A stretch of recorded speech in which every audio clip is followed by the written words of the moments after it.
All right, man. Welcome to the Sippin Somethin Podcast, episode 2. Today I have with me my trainer, Martin. Dude, I'm pretty excited to talk to you because after our last conversation where we talked about kind of your story and I shut you down and said, save it. I've been like, oh man, he's got some gold to throw out. And plus, I've only really talked to you like small talk, at the gym, what's up, in passing, that kind of stuff. Right. So it's kind of like a first date. Right. Well. But before, so obviously owner of AAO, which is an incredible, especially from the outside looking in, and now that I'm in, it's really sweet to see kind of the growth. Oops, sorry about that. There he is, popular, man. Dude, that was the alarm telling me I should have been here already. Oh no, you're actually, hold on. Oh. I'm gonna turn my do not disturb on now. See? Look at that. It's meant to happen. Exactly.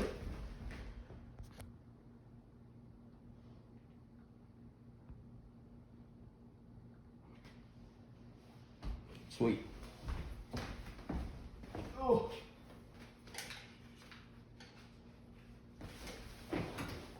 So yeah, the AAO stuff is awesome. But before we get into that, I kind of want to know about you. Before we get into kind of the story of where that came from, how you got the idea, that kind of stuff. I want to know, I guess, like, you're a Topeka native, right? Topeka native, born and raised. Okay. Yeah. And then high school at Topeka West. Topeka West guy. Charger, all the way. All right. And so, get out of high school. What happens next? Get out of high school, go to the Army in 1994. Stay in until about 2001. Okay. But before, I'm going to make sure I present this to you before I forget. We appreciate you having us on today, so especially myself. Shoot, So I want to give you a little Put little me on something. the spot with a gift Oh, yeah, I got to. right off the bat. Right off the bat. Custom box for you. Oh boy. You're the first person to receive that sticker, actually. Fresh off the print. I'm a big sticker guy, actually. Yeah. You can look at the backside of my computer when we're done. You'll be shocked. I saw it, man. I saw it. Big sticker guy. Thanks a lot, dude. That's I was actually pretty excited about Your jumper? Yeah. Yeah. My suit there. Team jumpers only. Oh, and a stocking cap. Nice, dude. You got your Scully, sir. I saw you with I swear I saw you with a Scully on the other day, and I was like, that'd be a perfect gift. Big fan. Good. Thanks a lot, man. My pleasure. I can't get out of here because I'm dumb, but There you go. I will. So seriously, thanks. That's awesome. My pleasure. So let's see. Went to the Army. Did a little combat, so about a year and a half in Ecuador, Peru. Kind of funny about that, even when I was in the jungle down there, I was still training folks. In the middle of a jungle, we had a kind of makeshift gym down there. Oh, for real? Yeah, so I was attached with the Special Forces unit down there. Okay. One of them crazy stories while Ecuador and Peru were fighting, so you had to be selected to go through this. And anyway, long story short, it takes me back to how far I've actually been willing to go to help people do some different things, especially in the physical fitness world. So the personal training gig is not new. No, I've at all. Literally doing this for over 20 years. Okay. Yeah, whether it's been on the side, worked part-time. I was at the YWCA downtown for a pretty good little stint. That's where I was kind of stationed at. Okay. And then just all over, wherever people needed it. Gotcha. Okay, so Army, at what point, because you did professional bodybuilding, still do, right? Well, I do. I still consider it amateur, but I've made national level 2 times in a row, which is really, well, actually 3 years in a row, which is a really positive thing. Right. Came close to getting what they call your IFBB Pro card 2 separate times. But I said back in 2006, when I was really on that road, I was a whole lot bigger guy, like 3 sizes what I am now. Jeez. Did a show in St. Louis, I think 2006, and throughout that whole training period for 12 weeks roughly, I had a epigastral and an umbilical hernia. So it was literally coming out of my belly button. Mm-hmm. I'm leg pressing 1,000 pounds and pop out, I have to push it back in, pop out, push it back in. So it about killed me. Yeah. That's insane, But dude. I was so driven, I just didn't care. Right. And after that show, I'll never forget it. I had a couple of my buddies go with me. Now this is in St. Louis where we're getting ready to head in April. Okay. So it's a lot of memories for me. Got off the stage. I took 6th place down there, and it was a pretty big show. So it was like 25 people just in my class alone, roughly. And I said, I want donuts. We went to Krispy Kreme. I said, I don't feel so well. We drove back home that next day, and that following Monday, I was on the operating table. Holy crap. That's how bad I let it get. Wow. So, yeah, that's not good. Dude, I threw up last night, dude. Did you? Yeah, you remember my comment about, you asked about cheat meals, and I said Oh, something. yeah. Yeah, not good. What'd you eat? Mexican. So you Way made you too sick? much. Oh, yeah, it was bad. Yeah. It was bad. It was bad. Yeah, well, I'll tell you what, once you've been eating clean, I know off subject, but once you've been eating clean like that, the cheat meal is for your mind, Mm-hmm. and your cravings start wanting it bad. Oh, it tastes so good, it tastes so good. Right. But your body's like, hey, what are we doing here? I don't want this inside me. And Yeah. it has several different effects that may happen. I was hurting for sure. So you're competing in April, right? I am. Okay. Which is why, I guess I better comment, we're sipping on water today. Yes. So, I will join the... Water only. That's right. On... Back to kind of the personal training thing. You started all that way back then. Your first bodybuilding. When did that become an image in your head where you're like, that's the sport or hobby or passion that I want to chase?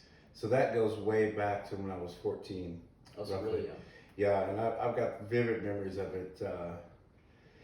I came from a pretty abusive household, like very bad. A mix between Color Purple and Ike and Tina. Okay. So we were kind of like right in the middle of that. So my dad used to actually make me, I won't say make me because I kind of enjoyed it, volunteer at the VA. Okay. And I met this guy there. I was 14 years old. His name was David Taylor. And he was a monster. And I mean, he was just impressive to look at. And he pretty much took me under his wing at that point, at that age, and showed me everything. And I was a sponge at that point. And I just became so intrigued with it. And I think there was some underlying probably mental issues is why I wanted to get bigger, why I wanted to get stronger, you know, help protect my mom, things like that. Right. But that's when I just really grasped it, and then from that point on, I never really looked back. Okay, so you had like essentially a mentor young. Yes, very. You very kind of young. were like, I'm gonna do and say whatever he tells me to do and say. Exactly, and Okay, cool. I did whatever I did exactly what he said. Gotcha. And now you're that for hundreds, thousands, however many people. Quite a few. Which is awesome, and that's one thing. I was thinking about this earlier. I'll never forget. So I've been training with you for maybe a month. Yeah. And I remember I started seeing you at Co-Law probably 2 years ago. Yeah. And we had a lot of mutual connections, but we never really met up until a few months ago. Right. And so, this is going to be a rabbit trail, so I don't want to get too far into it because I think we'll come back to it. But I remember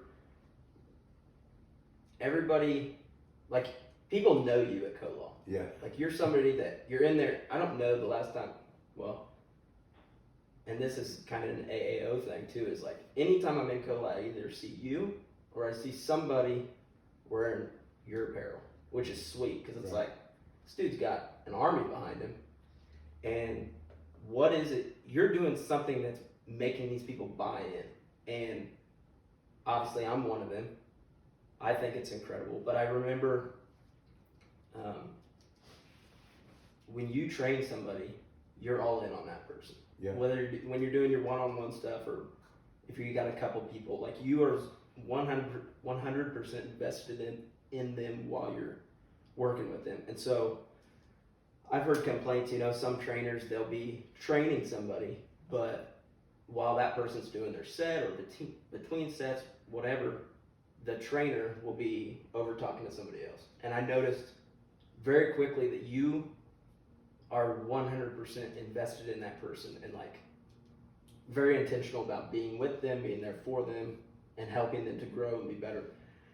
But I remember, and you probably remember this, but it's not just,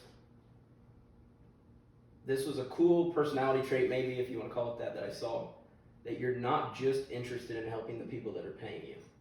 Correct. So whether you seem like you're interested in helping people regardless if they're training with you or under you, whatever. Yeah. And I remember this elderly woman, she's probably, I don't want to guess her age, 70s, 80s. I see her almost every day in there. She's awesome. I haven't talked to her, but I want to. And she was on the row machine. Yeah. And I saw you up there. You were helping her get her feet strapped into the row machine or whatever. Yeah, like, I remember that. Just seeing you go, like, to see you assist people that you aren't training, or just to see you interact with people is awesome. And I just see that in the way of, like, that's how I know to you it's so much more than just your job or career. It's a passion for you. Right. And it's very evident in that way, because I see you constantly interacting with everybody at the gym. Like, yeah. Co-Law, I mean, you were just kind of known at Co-Law that everybody's like, oh yeah, that guy. And that was one of the things where it was like, I need to reach out to that guy, because I think that was an attractive factor, I guess, for me in seeing your success. Like you have cool success stories of people you train. Like, one of my favorites is Brittany. Oh, like, God, that's right. insane, dude. Yeah. And so those things are cool to see, but to see your heart for just people in general, that was what kind of hooked me and caught me, where I was like, I'm going to reach out to that guy and see what he's got to offer for me. That's awesome. I appreciate that. Yeah, totally. But where does that stem from? Way back when, because when you started, you're following that dude. Yeah. And it sounds like you were just kind of wanting to be big, look big, that kind of stuff. Right. How much has that changed?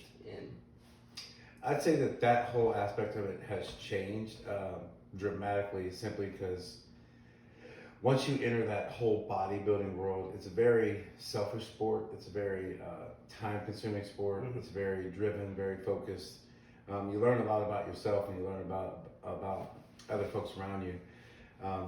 One of the things that I always, to add to that, I try to do is not just focus on myself no matter what. Because I know I was the guy who was tugging on David Taylor's shirt all the time. Mm-hmm. Okay, hey, I'll do this. Hey, how, and he always would stop no matter what he was doing to help me out. And I mean, I remember in ways, but more or less paraphrasing, he was like, always give this gift to other people. Mm-hmm.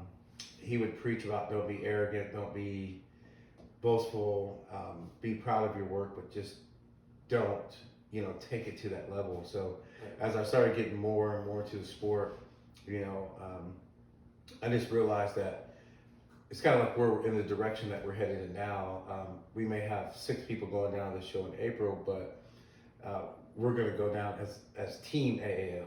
Right. When you do your competition, you know that you'll have a following of team behind you. Mm-hmm. That's going to be rooting for you. So, again, I kind of went all over a rabbit trail there. Yeah, no, you're good. I totally see that. That passion, though, it just comes from, there's just, I think that in general, we all are just good people. And there's some people that are just scared to, someone falls, some people look, mm-hmm. Some people react quicker. Mm-hmm. And it's kind of like that lady that was on the row machine, not very many people would have even paid attention to that. Right. But I just looked over when I was training with someone. I said, "Can you give me a second? I need to go help her." Mm-hmm. And they were all for it. Yeah.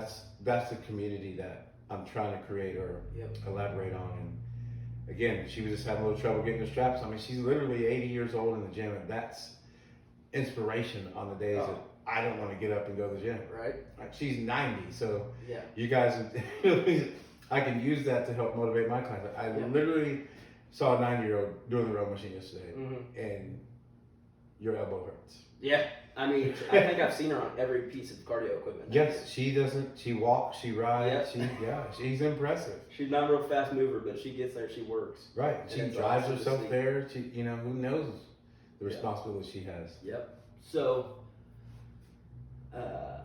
shoot, I was gonna ask you a question. Oh, okay. Let's just, I guess, what explain what AAO is, and then we'll talk more about where it came from and that kind of stuff. But what are you right now? What is happening? What's going on there? AAO it stands for Against All Odds, and what it depicts or represents is more of a struggle in life, a struggle with humanity, a struggle with self-love, self-care. What it actually means, it doesn't just stand for lifting weights, or it stands for, you know, people with severe mental issues or self-esteem issues, you know, all of the issues. Again, the biggest thing that it means is when you see that sign, when you see that logo, you know that you don't have to face the mountain alone. And that's what I put on the back of all of our wristbands. We good? I have no idea what that was. Okay. That sounded great though, so we'll go for it. So it's kind of like that thing. I believe that at some point in our life, we've all felt alone, left, sad, depressed, all those mad, sad, glad, or afraid, and we may not have anyone to turn to. So I wanted to create something where on the rainiest and loneliest of days, there's a website with a video of someone saying, "Hey, my arms are floating," you know, like Tracy does. Like it's just hilarious, you know. Just something to make us smile, someone to reach out to, where no one is, how do I say, motivated by their own success, but by seeing others succeed. That's very important. Yeah. So, did that idea stem? So, obviously, the fitness side you have a huge interest in. Right. But you brought up the mental health side. Did that stem from your childhood, or did that? Where kind of give me the story on where that came from? That your drive to want to pour into people on that aspect, and not just the physical fitness. So here's where it gets real deep, and I'll kind of ad lib here and there. Okay. So when I went through, not to minimize it, but a lot, you know, a lot, and I faced a whole lot of mental, physical abuse when I was younger. So I kind of get a little sidetracked when I talk about it. So I carried majority of this with me to the Army. You know, I moved out of my house when I was 15 years old. Went to stay with, literally left my parents and went and moved with some people that took me in. They got me to the Army, adopted me, took me as their own family. But I made those steps, you know, those choices. I decided like enough was enough. I wanted a better life. And I knew that there was something better out there. But I harbored a lot for, good God, 42 years. And eventually, I mean, you give a guy who's full of rage and anger and upset and that just loves to lift weights, and you put him in the Army and you got him punching the bag with a bayonet saying, what makes the grass grow? The blood makes the grass grow, you know. You're learning how to fight, and you're, next thing you know, you're in a war, and it's just like, you're just so focused. You know, the military kind of helped me flip the switch on, flip the switch off. Okay, now I can have emotions, now I can't. So, short version, I said I let all that built up to the point where it pretty much combusted me. I exploded, you know, and kind of lost myself and everything that I had built for 43 years of trying to create this amazing positive image. And I'll say it like this: I was hiding my pain and my fears, and instead I just wore the cape all the time. Never took it off. You know, so whether I slept an hour, 2 hours, 3 hours a day, I just always had the cape on. So I might have missed some of that question there. No, you're good. Covered it, I think. So that was just how long ago? You said 43 years. So I just turned 45, so a couple of years back. So you realized all that a couple of years ago. Yeah. And then what happened? And well, I guess what made you realize it? How'd you see it, I guess, in that? Well, here's what's crazy. So again, the training's something that I've been doing for forever, 20 plus years. But I've always had this vision that something could be better, or I could do something different, or create something that's already in me. I just couldn't see it, and I couldn't find it. So, short version, one of the best things that probably ever happened to me is what I did was, per se, have a breakdown. I went and got some mental walked in the door and said, I need some help. I don't know what's wrong with me. I had a lot of thoughts that I didn't know where they were coming from. And I was even trying to act on some of these thoughts severely. But a lot of people don't know, and I'll share for your story just to how compelling it is. 3 years ago, I took a 9mm, loaded it, cocked the hammer, and put the gun in my head and the gun jam. Wow. So I was like, okay, this isn't cool. Like, I'm ready to go. I can't deal with it anymore. Did it again. Actually, I did a fire round. Gun went off. Did it again. Gun jam. What? I was like, this is not cool. So I knew that something that had been in me this whole time, like for 43 years, this is something I openly share now. I was more embarrassed about, but the importance of the mental health aspect of, like, we're going through this small little thing, and it could be as simple as, I can't believe I got this text, can turn into a whole range of emotions that we don't know how to talk about or unleash. And I even have a psychology degree. That's what's crazy. Really? Yeah, my bachelor's in psychology. So, short version, I got help, this and that, and then I wound up. You're gonna. Actually, I was talking to a lady today. I was working on the website about this. Watched a movie last night called The Shack. I think it's called The Shack. Amazing. Okay. Amazing. And I said, man, was meant for me to watch this because I can freely give this information tomorrow when I come see you. But around July, August, I found myself going down. This was this year in this depression mode. And I'm like, what is going on? Like, I feel better. I'm fine. And I'm making my bed one day, and this is like July the 5th, maybe.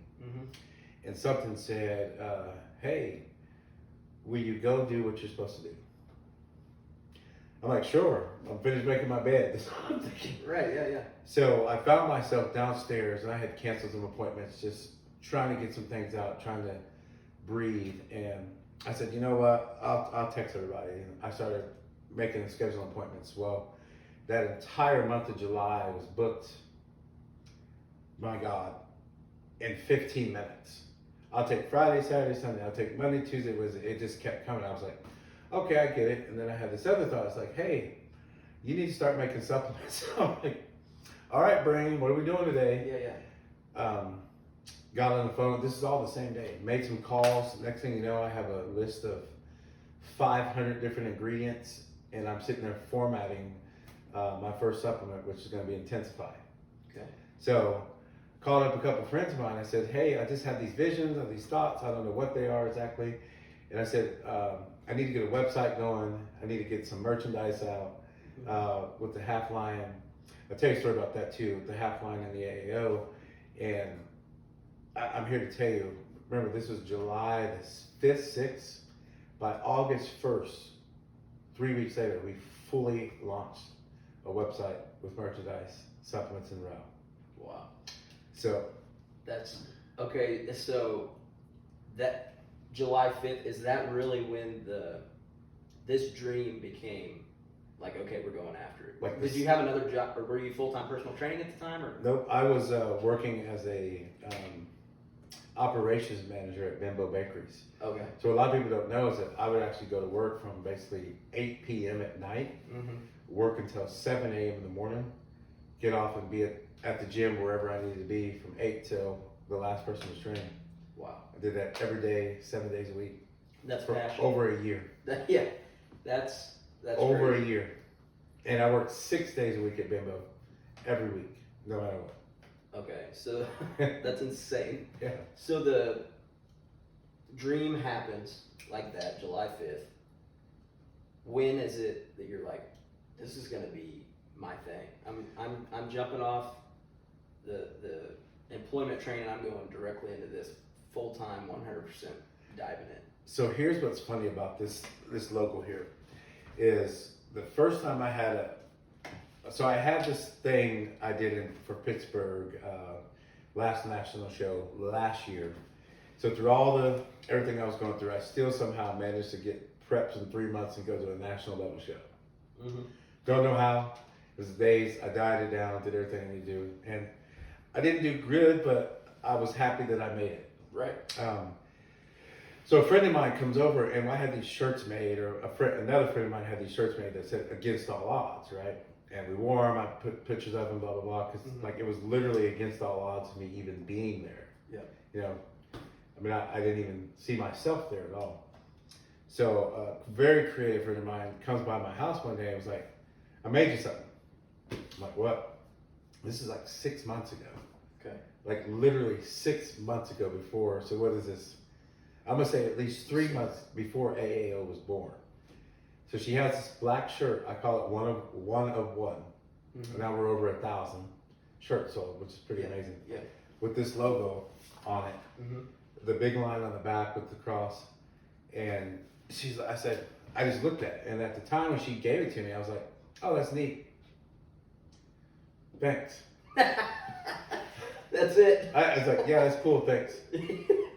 July the 7th, I went and revisited that shirt again. And I saw, like, I don't know how to explain it, but if you look at that, it looked at me and said, "This is your logo." So, made some calls, got it trademarked. Again, trademarked. It's like, I don't know how to get a business license, you know. Right. I was working with someone at Bimbo Bakery who all of a sudden came back to work there for a couple months to help us out. She used to run her own business. Wow. College, she goes, "Oh, you need to do this, you need to do that." So it just fell in line so fast. Like, people said, "How did you do that?" Like, I don't know.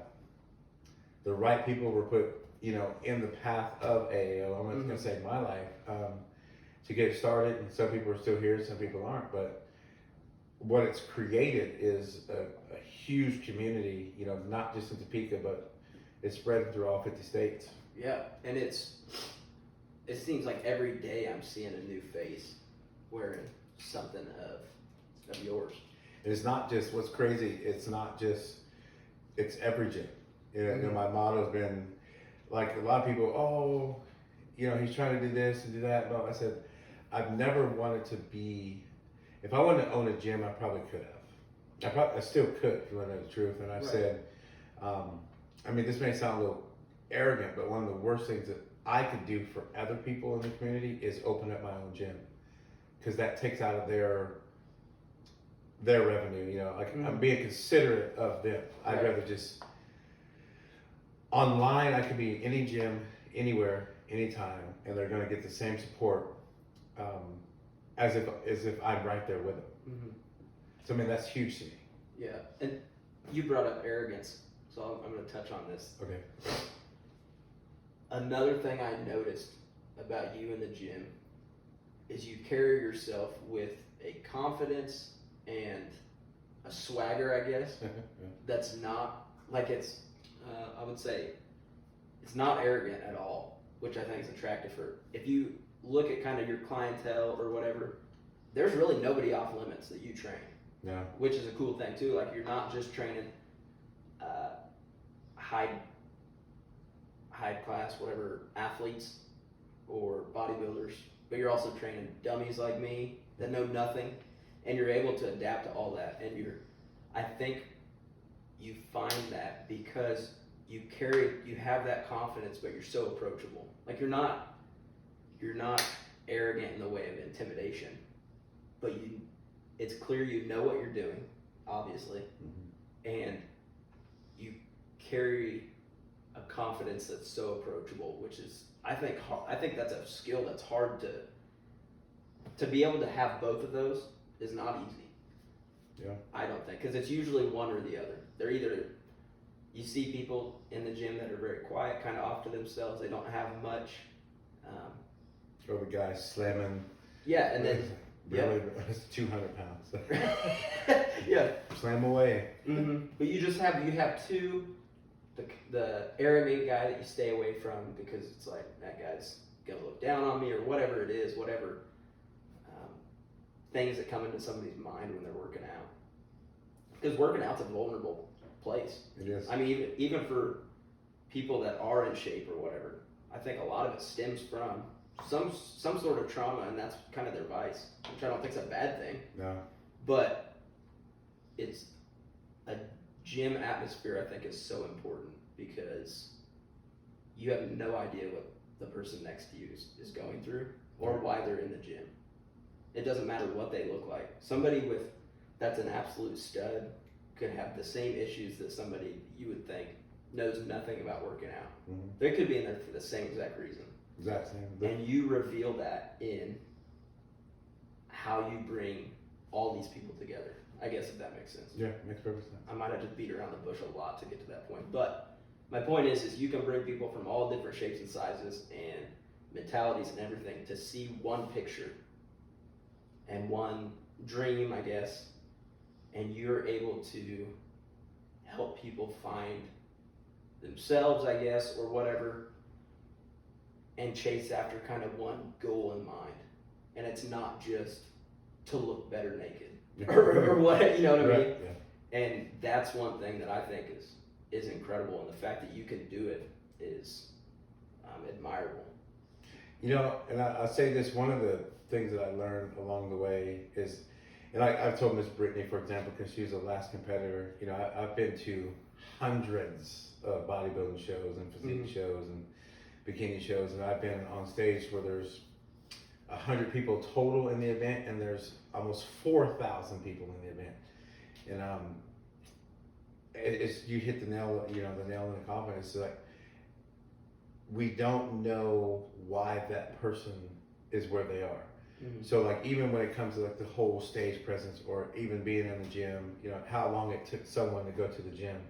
I would say that when someone gets on the stage, I said that is them at their best, and they're ready to show that. You know, so small story. I worked in Lawrence for about 7 years at this company called Prosco. Love the company, amazing. And we used to get, I know I'm going to sound spoiled, we used to get massages. That's awesome.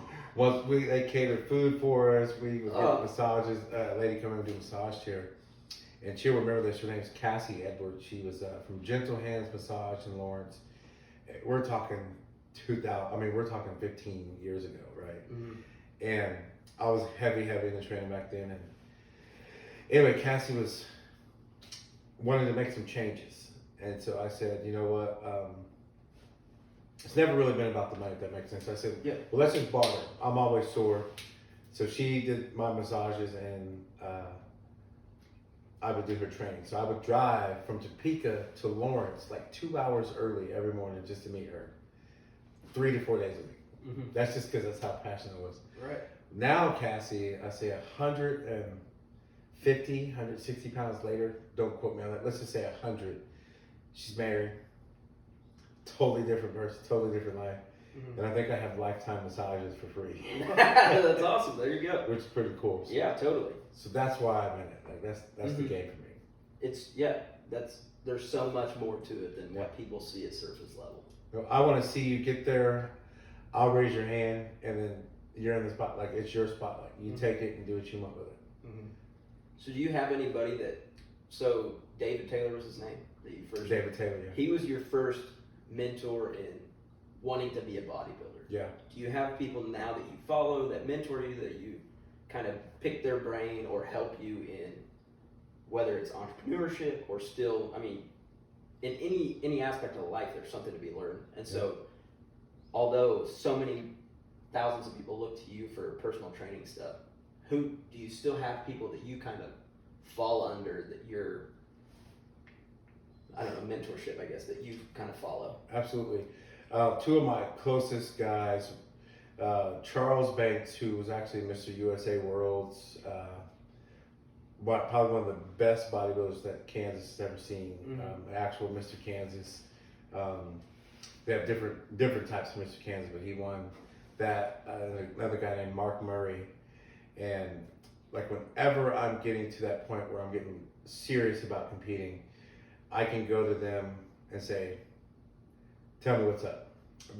What I love about them is that I think, again, in today's sport, any sport that you're in, if you suck at boxing, someone's going to say, yeah, bro, you're not going to get in the ring with Mike Tyson. Mm-hmm. I just don't see it happening. Right. Or you have to fight 10 fights before you get to Mike Tyson. Mm-hmm. So I think just as human nature and as convenient as things are now, people want to go right to Mike Tyson. Mm-hmm. they want to get into the ring with Floyd Mayweather. Yeah. Look at the Paul brothers. Right. I mean, this guy has 78 belts, and you want to get in the ring with him for real? Yeah. So that's where I think that arrogance stimulates from. But anyway, Charles and Mark, I can go to them and they'll say, you need to bring up this, you need to bring up that, come see me in 2 weeks. How's your food, blah, blah, blah. You know, that they keep me in check, keep me in line. Mm-hmm. You know, and I say one of the biggest and most important things about this sport is that there's so much, I say this over and over, there's so much arrogance and so much cockiness and so much woe is me out there that bridges get burnt really, really easy. Yeah. People will invest their soul into you, their life into you, and but my squad, like Charles and Mark, we've been tight for 20 years. 20 years. I mean, that's a long time of never burning the bridges when we're all three competitors. I think I can see how the arrogance, or some people would maybe say narcissism, I can see how that burns a lot of, I mean, for one, it's a one person sport. You're your person when you're on that stage. Yeah. And it's a vulnerable spot too. That's what I try to explain about fighters is I try to have respect for all fighters, because knowing the months and crazy camps they go through to get in a cage with another person that's trying to kill them. Yeah. And they put in all this blood, sweat, tears to potentially go in there and get embarrassed in front of millions of people. Yeah. Get knocked out in 6 seconds or whatever. It's like, that's an insane, vulnerable spot. And it's so much bigger. I think most fighters would tell you that's more of the scary factor than getting beat up. Right. Getting beat up is physical pain. Anybody can get through physical pain. But that vulnerable spot of that kind of stuff, dude, that hurts to the core, the biggest of men. Yeah. You know? And so I see, in fact, I had a friend that was really into bodybuilding. I think he only competed in 1 or 2 shows, but then he kind of just broke. He was like, dude, from a mental aspect or mental health side of things, he was just like, I couldn't. He kind of went into like a deep depression, like everything, because he was like, he was pouring all of his time, energy, everything, and just himself to look good. And it just crushed him in the end, where he's like, man, to the point where he became physically ill, had all sorts of issues pop off because of kind of what that sport brought to him. Where when he first started, he was all in and he loved the sport and what it had done for him, because it kind of, you used the word earlier, I think, but like he kind of found an identity in that, and it was great and exciting at first, and then it just was like a snowball effect for him, where he just was like crushed in the end of just, I don't know if you would say, because of the arrogance and ego that comes with the sport, and that he's kind of by himself. Sorry about that. Christmas. Yeah. That came from the freaking depth of his soul, dude. That core might be a little sore. Good Lord. Yeah, it's I take it's a you take it all, and I look at it too. I look at the person. One of the things that I absolutely love about Kola, since they open, and actually people don't know this, but I even help open Kola. Okay. I work there 1 night a week. Really? Like my spirit led me there for some reason. I don't know why, but I didn't need to. I just worked there 1 night a week, overnight, for no absolute no reason whatsoever. All right. I don't know why. But I met a lot of good people. Like a lot of good people. So, you know, I was on my hands and knees scrubbing toilets there. So I have a different appreciation for what they brought to Kansas. But anyway, you take the 90-year-old that's coming to the gym and trying to get on the treadmill or on the row machine versus the 21-year-old guy up at the front with 6 plates loaded and he's doing deadlifts, you know. So between all of that, there's a balance. It's a wave. Yeah. You know, you got one wave's higher, one wave's lower. So anyway, I just try to be the balance.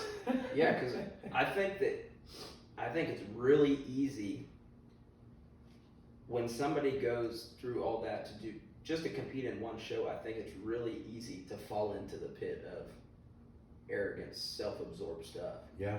So if somebody can find that balance like you're talking about, I think that's a huge mental barrier that if you catch early, I think it'll help your success not only in bodybuilding, but just in life in general. Yeah. And, you know, and I've also used it too. A lot of times, especially when I start training people, like I don't want to this sounds a little cocky, but there's times where it's like, it's not like you're not ready to train yet. Mm-hmm. You know, like, I always ask, like, what's your why? And, like, why do you want to do this? Why do you need it? You know, what's going to stop you? Yeah. Because even if I'm at Walmart or at Dillon's something, you know, oh, you're Martin, blah, you know, hey, I want to start training. But I hear that 200 times a week. Mm-hmm. Hey, I'm going to start training. Hey, I'm going to get your mobile app. Hey, I'm going to get a t-shirt. Hey, like, just do it. Yeah. Like, here's the card. There you go. Yeah. Oh, man, I forgot to get online. But I would say people will always make time for what they want to do. Mm-hmm. Doesn't matter what it is. So I said, a lot of times I think we fool ourselves, or at least we want to believe ourselves in our own lives. So when people are ready, it's like when you first talked about it. When you were ready, you were ready. Mm-hmm. I'm not going to try to tell you to go work out and kill yourself because it's going to be tough. Yeah. It's going to be really hard. Yeah. You're going to be sore. Mm-hmm. I'm going to say, okay, we're going to take away your pizza for a little while. Yeah. Yeah, because you're going into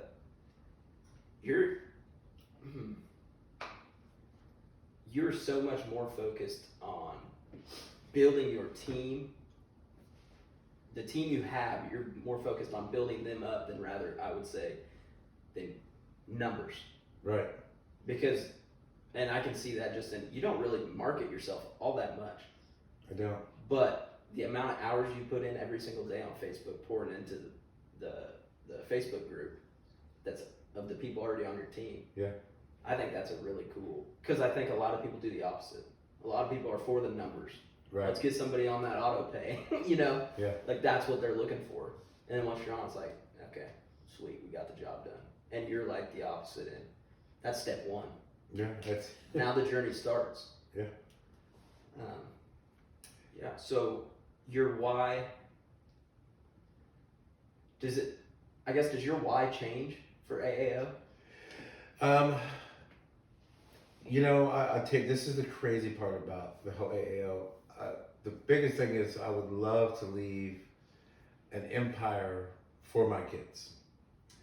But I don't just want to leave an empire for them. I want to leave a community of people that trust each other and that can call each other. And it started like, it started quickly, you know, massage therapists in our group, firefighters in our group, police officers in our group, LPNs, RNs in our group, doctors in our group, people that prefer to remain undisclosed that are watching everything that we do and seeing from the side, and investors that are like, okay, let us know when we get here.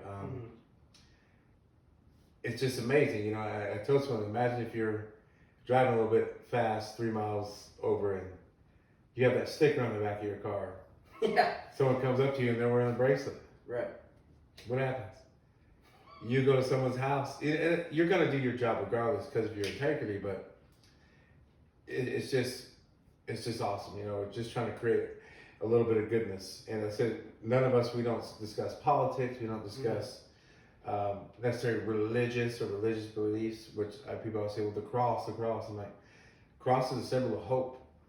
You know, it doesn't represent, or you're Baptist if you have the cross, or Catholic if you have the cross. It's just something that people see. It doesn't matter where you are in the world. That represents hope. Mm-hmm. Just a little hope for something better. Yeah, and that's like I said earlier, when you brought up, you know, maybe seeing somebody else with the bracelet. I don't know the last time I was in co-law where I didn't see at least one person. And I'm normally a really extroverted person and approach people. In the gym, I'm way different. Right. But anytime I see that or other people see that, it's like there's always at least a hello, how's it going? Like like there is a family aspect to it or a team aspect to it that it's like it makes it real, I guess. Yep. Rather than just, I don't know, saying it on Facebook or whatever. it becomes real when you see those people out and about and they do approach you, or you approach them, and it's like, hey, we have something in common with this. What's up? Yeah. Yeah, it's pretty. That's a cool thing, and just to see that Topeka. I mean, Topeka is a small, and okay, so that's a good question. So, is Topeka's home? Mm-hmm. What keeps you in Topeka? Do you have dreams, or have you had dreams of going to a bigger place with more people or whatever? No, I'm good. This is my home. That's awesome. Yeah, anything that, I mean, I've traveled, of course, the world, but I can't foresee myself like this is where this is built. I've said that from day one. This is where it's going to stay. Yeah. I have to do some outsourcing now as I try to branch out into different areas of the market. Right. That's hard. I said when my competitors are like Adidas and Nike, I mean, First Form, like those guys are huge. So I have to think, what do we create that would make someone want to wear an Against All Odds shirt over Adidas? Yep, exactly. Yeah, when they can, especially when you start looking at the buying power of the economy and how things actually work. But again, I just don't want to. Never really wanted to make it about that. Even like with the supplement line, it's more or less. I've been taking supplements for 20 plus years, and I've taken some amazing stuff, some stuff that kind of fell off a little bit, some stuff that worked, some stuff that wasn't FDA inspected, So I wanted to create something that I know that majority of the people are going to be able to take one for energy or a pre-workout, things like that are going to work and they're going to get their money's worth for it. Where did you go for that? Because I mean, that's a huge deal to tackle, I would think. I found a company in Memphis that manufactures, so there are, once we get back on the ball, they'll be our manufacturing company. So we kind of have a 2-year plan with them on where we want to roll out things. And right now, I feel we should already have about 3 products rolled out, but I kind of put the halt on that. Right. And short version, they lost our first shipment.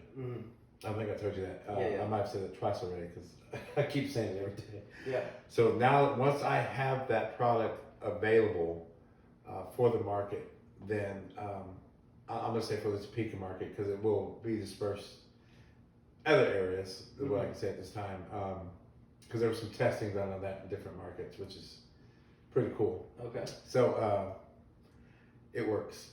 But once that is there, then with the 2-year plan, I mean, I want to maybe have 15, 20 products. On the merchandise side, it never, ever leaves. But I said my biggest focus will be online and one-on-ones, just making sure that people have, even if I'm not directly with them, that they have the right and proper guidance. And I've seen some crazy stuff, man. I've seen, you gotta care a little bit, and like you can't just totally. How would you want your grandma to be treated, or your wife, or your mom, or your kids? That's what I think about a lot when I'm working with folks. Right. So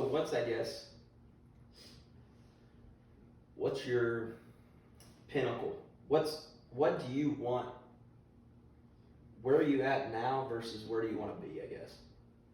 Not just number wise, but like, what's your vision for the branding as a whole? Because the important thing, like, although I talked about how well you do the one-on-one stuff and how awesome and impressive it is to see those success stories and how you treat your clients and stuff as family, the branding is so much bigger than that.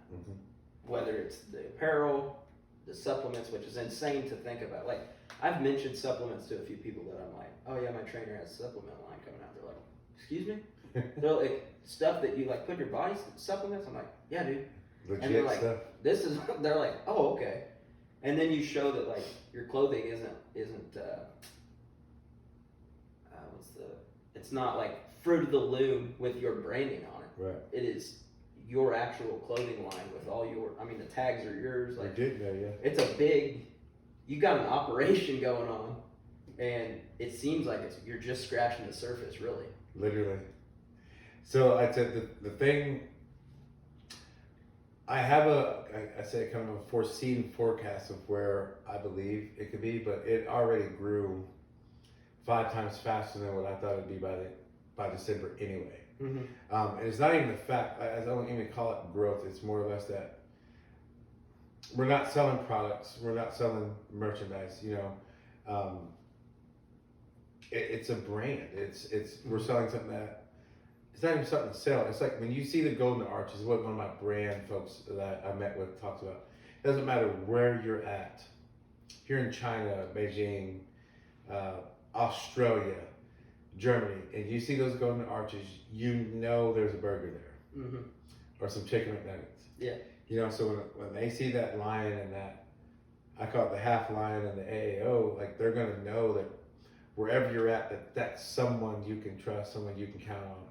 And it might not just be, again, you're looking at physical training, you're looking at martial arts, you're looking at powerlifting, you're looking at boxing, like there's all these different aspects. People that paint that want to be a part of AAO. Right. Kevin, our tattoo artist, I'm not saying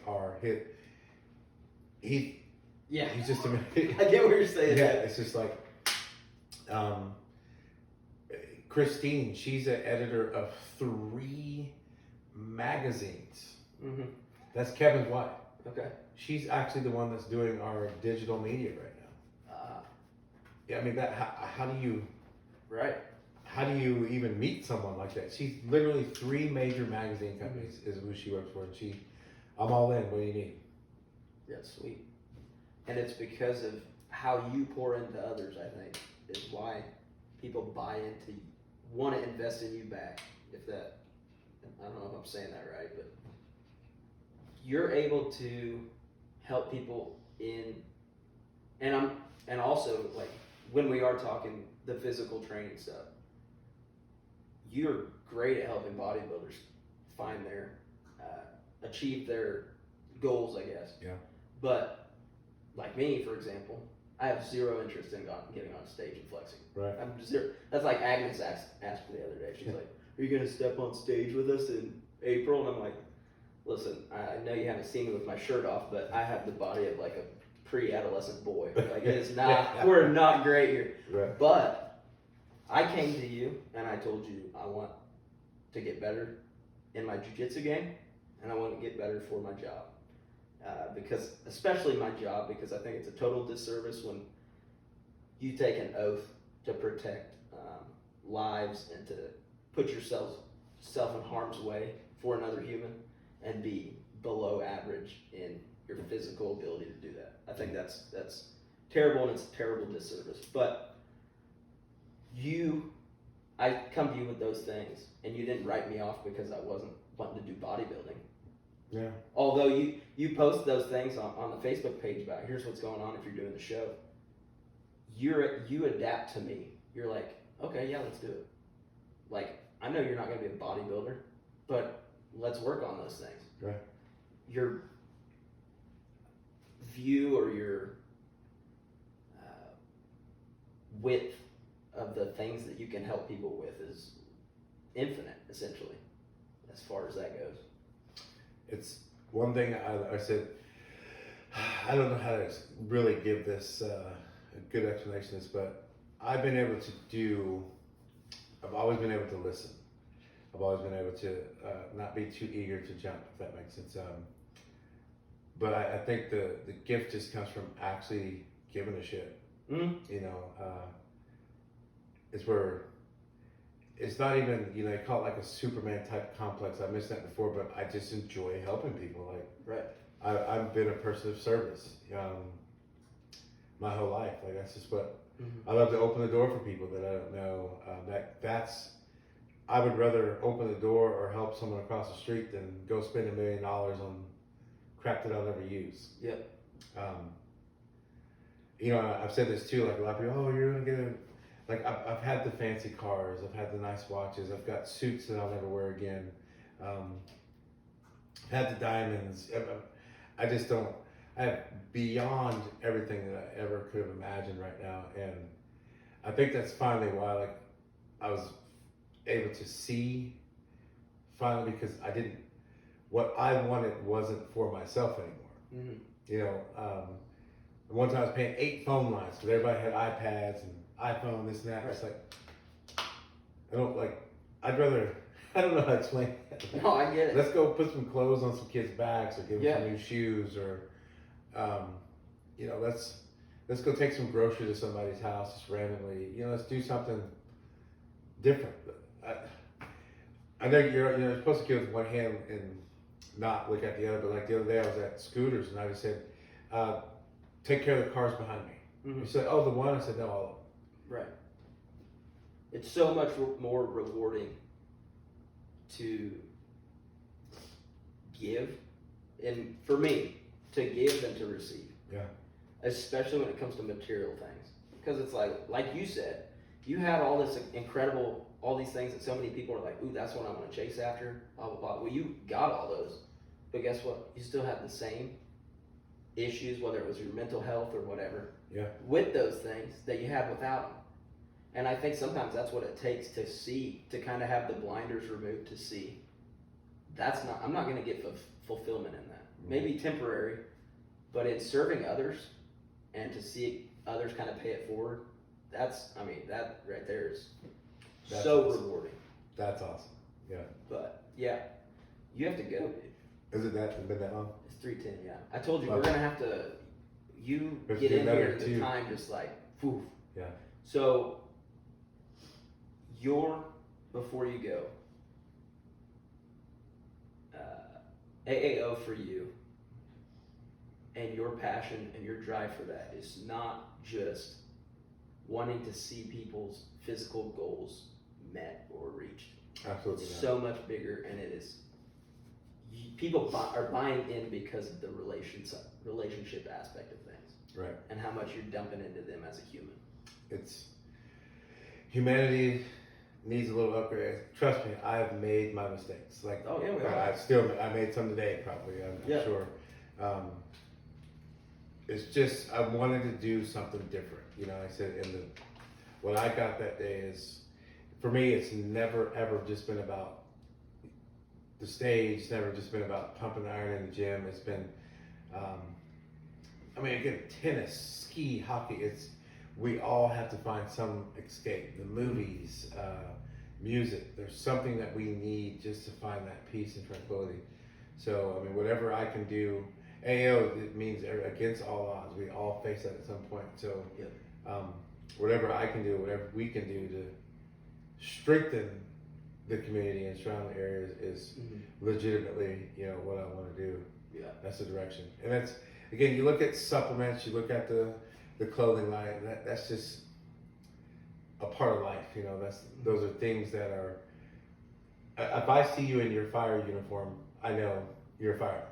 You see a police officer, you know they're a police officer. When you see the line in the AAO, you know that they're AAO. There you go. That's what we want. It's awesome. And I think very quickly, because I think when things get moving, they move faster and faster, like a snowball effect. But I think in Topeka specifically, in the community, I think that there's going to be some awesome stuff come from you and what you've done. And It's I'm just excited beginning. to see that. So. Just beginning. Yeah. So the things that I'm different in a lot of ways. I've had some chances to do some different outreaches and things like that, and it's like, I guess the best way to say it, we're not trying to take anyone's business. We're